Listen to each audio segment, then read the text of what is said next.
Isang magandang umaga po mga kaibigan.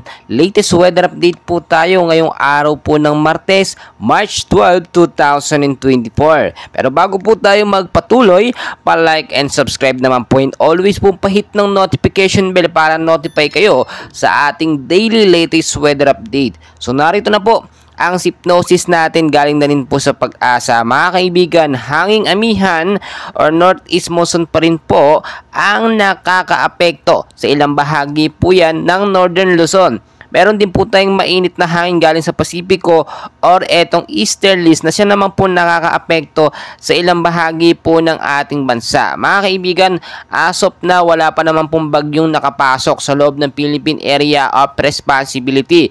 Pero sa ating mga kapitbahay or kalapit na bansa, may mga LPA po sila na binabantayan at patuloy na minomonitor. No? Binabantayan rin po natin yan kung yan po ba magkakaroon ng direksyon o direktang epekto sa ating bansang Pilipinas. But as of now, forecast weather condition muna tayo sa ilang bahagi po ng ating bansa na apektado ng northeast monsoon at ng easterlies. Sa area po ng Aurora at Quezon mga kaibigan, ngayong hapon po ng Martes, maulap po na panahon ng mararanasan dyan na may isolated rain showers or thunderstorm pagdating po sa gabi. Dulot po yan ng easterly scenario sa Pag-asa. Posibleng impact po niyan pagbabaha sa mababang lugar at landslide naman sa matataas po ng mga lugar. Sa area naman po ng Cagayan Valley, Cordillera Administrative Region at Ilocos Region mga kaibigan, maulap din po na panahon ang mararanasan dyan with isolated light rains or etong mahinang pag-ulan sa gabi. So wala naman po yung direktang impact no, sa mga lugar na aking nabanggit, pero mag-ingat na rin po tayo. No?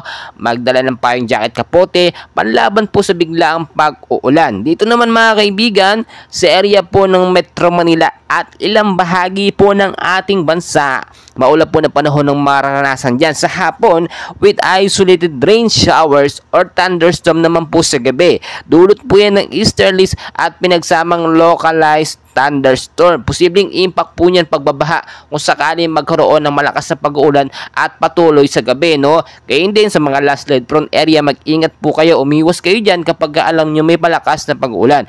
Mga kaibigan, tinataya ng Pag-asa ngayong buwan ng Marso bago matapos isang bagyo po ang posibleng pumasok sa ating bansa. At hopefully nga hindi ito magtuloy, no? Dahil ang unang bagyo na posibleng pumasok sa ating bansa, eto nga pong si Bagyong Aghon ay tinatayang malakas. Well mga kaibigan, patuloy ko po kayong i-update and please wag na wag kakalimutan mag-like and subscribe for more weather updates. Maraming